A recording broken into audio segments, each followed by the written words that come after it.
Hey guys, welcome back to Tamiya Legends, and once again, thank you for stopping by. Just before we start, if you haven't subscribed, please do, and please smash that notification bell to get our weekly videos. Much appreciated. So, today's video, the original 88 Avante that I did a restore on is now gone. And I've been lucky enough to pick up a 2011 Riri, and this one is brand new built, never run. So I thought it'd be pretty cool to have a little bit more of a detailed look at the differences from the 2011 Riri to the 88 original. So let's have a look. So looks wise, it's almost identical visually. They went with the same wheels and tyres, which is a really good thing. Body shell, wing, under tray, identical. The only thing that changed in appearance were the decals. Now, the most noticeable for me on the Riri, they used Diablo engineering, where on the original it was Space Tech engineering. And round here, where the Riri runs RPM and Exact, it was K&N down here and Weber. So it was obviously Weber carbs and K&N filters, which was a massive sort of logo back in the day. The main Avante numbers and the yellow decals remained the same, the wing remained the same, but there was one change, this black one on the wing where the Riri has Joker Customs. That was the same design, but it said Jackman wheels. Again, no biggie, just a little bit frustrating really that the Tamiya sort of had to do that. What else is visually just by the cosmetic side of it? That's pretty much it. Nothing else has changed. All the massive changes came on the inside. So let's have a look at that now. So the first thing I noticed straight away is the carbon. Both chassis plates are carbon and the rear shock tower is carbon. It just looks a lot more beefier chassis than the original was. Much more substantial. And just off the back of that, you notice that all the screws have changed. There's not a silver screw on this anymore. They're all black. It's obviously the carbon's got a beautiful finish to it. As I say, it's on bottom tray, top deck, and you probably can't see that, but the rear shock mount. So that's the first thing you notice. Second thing for me is these front uprights. Obviously, the Avante had lots of problems with the upright, and now they've really beefed it up. In fact, they just used this on the 2013 Egress as well. Pretty sure you're not going to see many of those snapping, but I could be wrong. So that's the two that really stand out for me. Then you look, next thing is the universal drive shafts front and back have changed completely. It's got the new design on, which again I'm guessing are better. But because they've done that, you lose the old aluminium hex adapter where it didn't fasten on because you had grooves on the actual drive shaft itself at the ends, and that's when the hex went on, it gripped into the splines. On the Riri version, they've gone for metal hex adapters that have got the grub screw in to tighten it up. So yes, that's better as well. Let me just zoom out.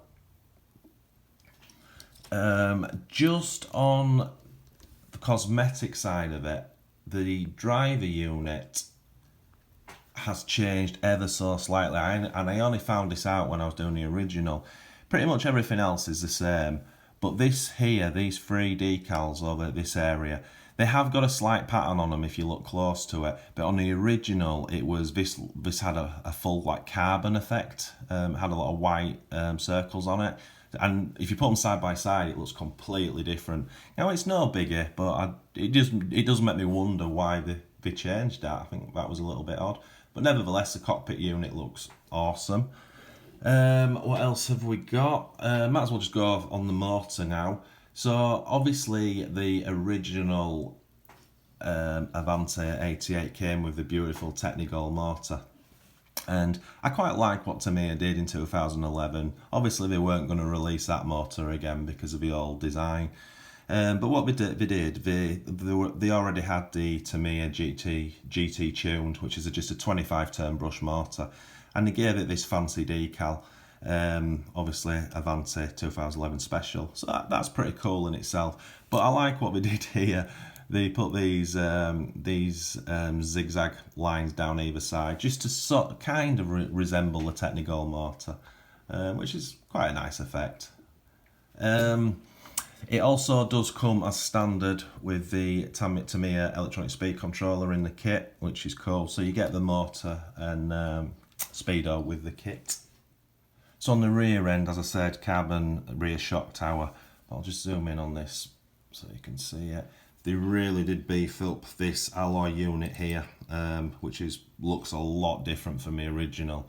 It's much more substantial, which I think is a great add-on, to be honest. Zoom out. So basically that's a quick look, that's the things you notice. But if you really do go into detail, there's lots more changes, and they're very subtle changes at that. But every subtle change, and you add them all together, it gives you a much more substantial buggy to use and thrash around, which is awesome. That's what we wanted. I believe the front and back gear diffs are identical to the original, but I do know, so zoom in, I do know they made some changes on the centre diff, and they really have improved that. I'd have to dig the manual out I'd have to do a sort of side-to-side comparison to show you. But this, as I say, I'm not going into great detail in this video. There's plenty of videos out there that go into every sort of minute detail that to me are changed. But yeah, that's pretty much it. So in summary, a much more improved version in 2011, which you would expect. You really can run these things now, and you're not going to destroy them, not nearly as much as you would an original, even back in the day. A nice little touch that Tamiya did, as I said, they went with the standard wheels and tyres, which I really appreciate. But in the re-re, they gave you these wheels within the kit.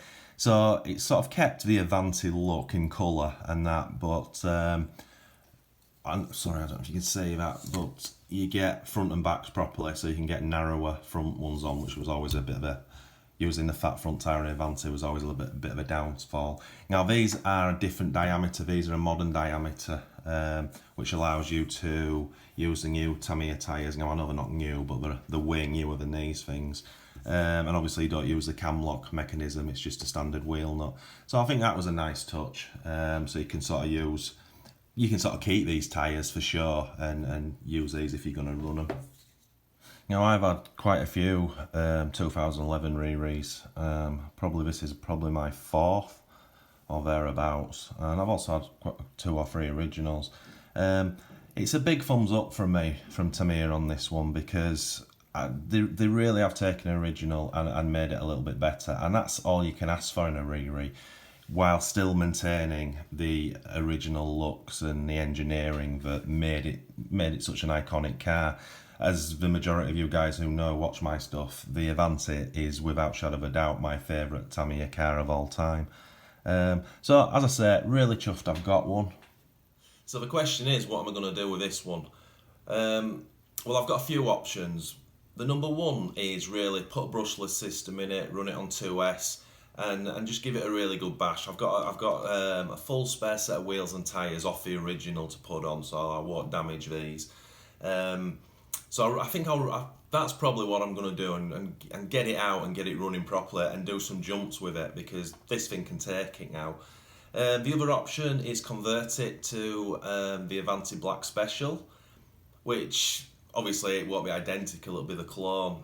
I doubt I'll be able to get hold of the Avante Black Special motor, even though it's only a 25 turn tuned, GT tuned. They go for silly money, and you don't really need it. And I have to change the steering. It's got this, I can't remember what it's called, but it's got the carbon steering on the Special. But all the other parts, wheels, tyres, decals, and obviously body shell, wing and tray, we can get. And the third option is, I always wanted to do a custom paint job on an Avante.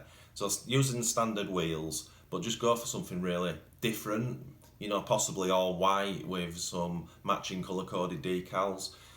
So it's going to be one of those 3 options. Well, it's probably going to run brushless no matter what. And then after I've done that, it'll be what I do with it after that. So, super cool.